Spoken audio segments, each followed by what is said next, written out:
श्री शिवाय नमस्तुभ्यम। हम सबको पता है कि आज है 2 जून यानी कि अपरा एकादशी का बहुत ही विशेष सा दिन। और अगर आप अपनी परिवार को लेके बहुत चिंतित रहते हो, आप ये सोचते हो कि आपकी पूरी फैमिली हमेशा खुश रहे, तो आज रात में आप सभी को एक अपरा एकादशी दीपक अपने घर पे जला देना, चुपचाप बिना किसी को बताए। यकीन मानिए आपकी पूरी फैमिली, आपका पूरा परिवार हमेशा खुश रहेगा। कभी भी लाइफ में उन्हें किसी के सामने हाथ नहीं फैलाना, किसी के सामने कुछ मांगना नहीं। महादेव खुद इस इंसान की रक्षा स्वयं करेंगे। ठीक है ना, करके देखिएगा इस उपाय को। सबसे पहले समझते हैं कि वो दीपक हमें लगाना कहाँ पे है। लंबी बत्ती लगाएंगे या गोल बत्ती, घी का या तेल का। ठीक है ना, सो समझते हैं। स्क्रीन पे आपको दिख रहा होगा यहाँ पे दीपक, तो आपको यहाँ पे आटे का दिया नहीं लेना, आपको मिट्टी का दिया लेना। ठीक है ना, और इस मिट्टी के दीपक में आपको डालना होगा घी, है ना। अगर घी आपके पास में नहीं है, बिल्कुल परेशान ना हो, आप तिल के तेल का भी इस्तेमाल कर सकते हो, या तो घी ले लो या तिल का तेल। ठीक है ना, और इस दीपक में आपको जलाना होगा एकादशी का जो दिया होता है वो हमेशा चौमुखी लगाया जाता है। कितने मुखी? चौमुखी दिया लगाया जाता है, कुछ इस तरीके से। ठीक है ना, अब इस दीपक को लगाओगे कहां पे?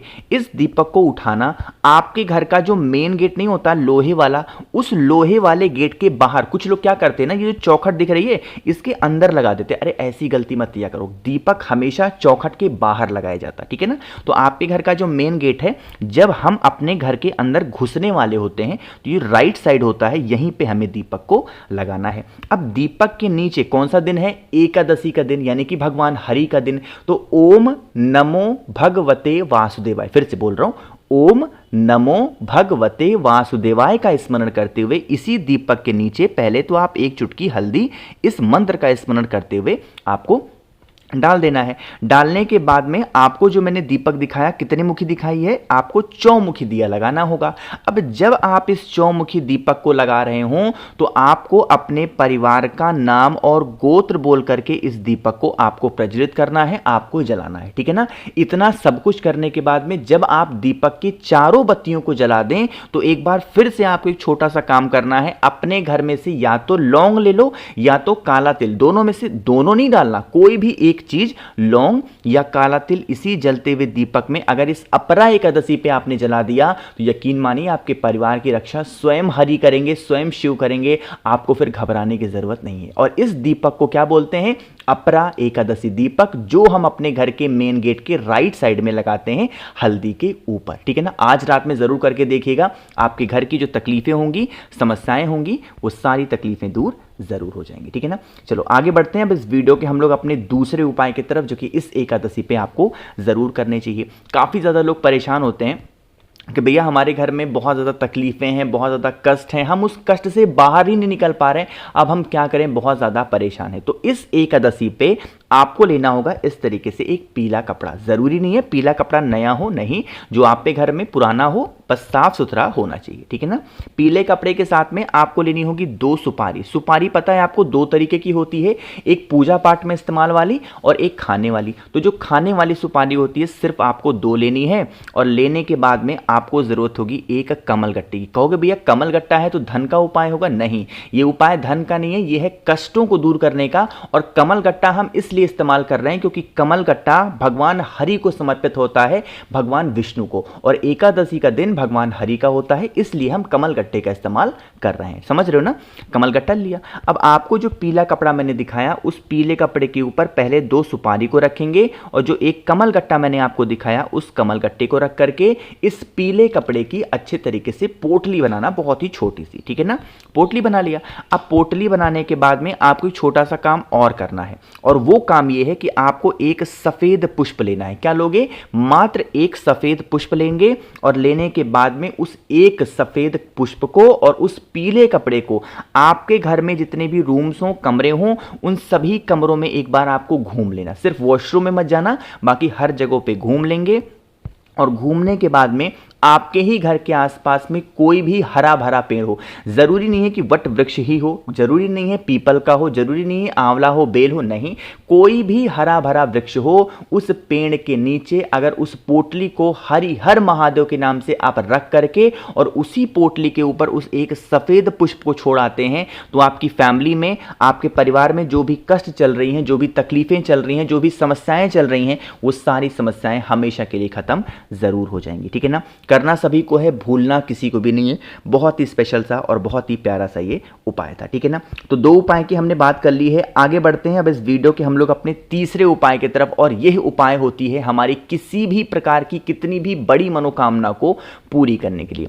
कैसे करना है उससे पहले जल्दी से करेंगे वीडियो को लाइक, और मेरे जितने भी भाई बहन आवाज़ मेरी पहली बार सुन रहे हैं जल्दी से चैनल को सब्सक्राइब करिएगा, ठीक है ना। चलो समझने की कोशिश करते हैं। मैं आपको बता दूं कि ये जो उपाय बताऊंगा, ये तीसरा उपाय, ये आपको 3 तरीके से करना है, ठीक है ना। सबसे पहले सामान को नोट करो। हमें ज़रूरत होगी इस तरीके से इत्र की, ठीक है ना, मार्केट में मिल जाएगा, तो इत्र ले लेंगे। इत्र को लेने के बाद में आपको एक बेलपत्र भी लेनी होगी। अब एक बेलपत्र और इत्र को लेकर के आपको तांबे का लोटा लेना है और इस तांबे के लोटे में जल भरेंगे। अब जो जल भरना है, मन है मंदिर का भर लो, मन है घर पे कर लो, मन है ये उपाय घर पे करो, मन है मंदिर में, कहीं पे भी करो, किसी भी वक्त करो, लेकिन तरीका पहले आप समझेंगे। सबसे पहला काम आपको करना है, जो जल आपने लिया है उस जल के अंदर आपको इत्र डालना है। बेलपत्र का इस्तेमाल अभी नहीं करेंगे, आपको इस जल के अंदर क्या डालोगे, इत्र डालेंगे। और इत्र डाल करके इस जल को महादेव के शिवलिंग के ऊपर कुंदकेश्वर महादेव के नाम से इत्र वाला जल चढ़ाएंगे, ठीक है ना। पहला जल चढ़ा दिया। अब फिर आपको क्या करना है, दोबारा इसी कलश के अंदर आपको जल भरना है, ठीक है ना। और इसी जल के अंदर फिर आपको एक बेलपत्र को डाल देना। अब फिर आप इस कलश को उठाएंगे और महादेव के शिवलिंग के ऊपर उस बेलपत्र वाला जो जल होगा वो अपनी मनोकामना, अपने विशेष कहते हुए कुंदकेश्वर महादेव के नाम से आपको समर्पित करना। 2 बार जल चढ़ा दिया। तीसरी बार फिर से आपको इस कलश के अंदर जल भरना है और अब आपको इस सादे जल को आपको फिर से महादेव के शिवलिंग के ऊपर समर्पित करना है कुंदकेश्वर महादेव के नाम से। एकादशी के दिन इन 3 प्रकार के जल जो भी व्यक्ति समर्पित कर देता है, मन है घर पे, मन है मंदिर में, उसके जीवन की जो तकलीफें होती हैं, जो कष्ट होती है, वो खत्म होती है और महादेव उस इंसान की इच्छाएं भी पूरी जरूर करते हैं। पहला जल हम चढ़ाएंगे कौन सा, इत्र वाला। दूसरा जल कौन सा चढ़ाएंगे, बेलपत्र वाला। और तीसरा जल कौन सा चढ़ाएंगे, सादा वाला। इस तरीके से अगर इस उपाय को आपने कर लिया तो आपके जीवन के जो भी आपकी तकलीफें होंगी वो खत्म जरूर हो जाएंगी। तो यहाँ पे हम सभी लोगों ने 3 उपाय की तो बात कर ली है। आगे बढ़ते हैं अब इस वीडियो के हम लोग सबसे आखिरी और बहुत ही छोटे से उपाय की, जिसकी बात में जब भी एकादशी आती है मैं आपको याद जरूर दिलाता हूं। यह उपाय भी होगी आपकी मनोकामना यानी विशेष को पूरी करने के लिए, और यह बहुत आसान उपाय है। इसके लिए आपको कुछ ज़्यादा ढूंढने की भी ज़रूरत नहीं है।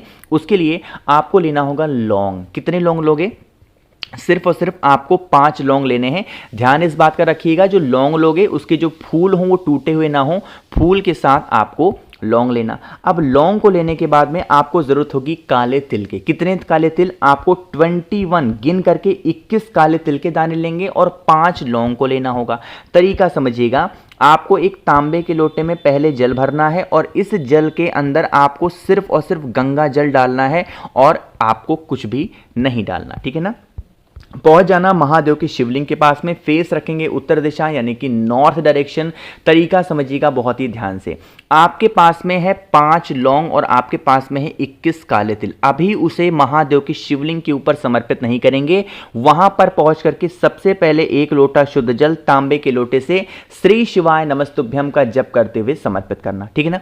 पहला काम ये करेंगे। अब जो आपके पास में 5 लौंग और 21 काले तिल हैं, जब आप पूजन करके महादेव के शिवलिंग से बाहर निकल रहे हो तो आपको चौखट के किसी भी साइड, चाहे तो इस साइड या फिर इस साइड, उन्हीं 5 लौंग को और 21 काले तिल को अपनी मनोकामना विशेष कहते हुए कुंदकेश्वर महादेव, कौन से महादेव का नाम लोगे, कुंदकेश्वर महादेव के नाम से अगर आपने समर्पित कर दिया तो यकीन मानिए आपकी जो इच्छाएं होंगी, जो विशेष होंगी, आप बहुत दिनों से, बरसों से परेशान घूम रहे हो और इच्छाएं आपकी पूरी ही नहीं हो पा रही हैं, तो इच्छाएं महादेव पूरी जरूर करेंगे, ठीक है ना। अपरा एकादशी का ये उपाय है, रविवार को पड़ रहा है तो आप सभी लोग इस उपाय को बड़े ही नियम और विधि विधान से जरूर करिएगा। बाकी मैंने कोशिश की आप सभी को बहुत ही अच्छा विस्तार से समझाने की। कुछ पूछना है, नहीं समझ में आया, उसके लिए आप बिल्कुल परेशान ना हो, नीचे कॉमेंट सेक्शन में पूछिएगा, मैं पूरी कोशिश करूंगा रिप्लाई करने की। बाकी अगर आपको मुझसे फ़ोन पर बातें करनी है या मैसेज बातें करनी है तो आप हमें इंस्टाग्राम या फेसबुक पर फॉलो कर सकते हैं। उसके लिए आपको सर्च करना होगा द नेचुरल प्लैनेट 108, वहाँ पर हम लोग बहुत सारी बातें करेंगे। बाकी मेरे जितने भी भाई बहन आवाज पहली बार सुन रहे हैं, चैनल को सब्सक्राइब करिएगा और वीडियो को लाइक सभी को करना है। श्री शिवाय नमस्तुभ्यम।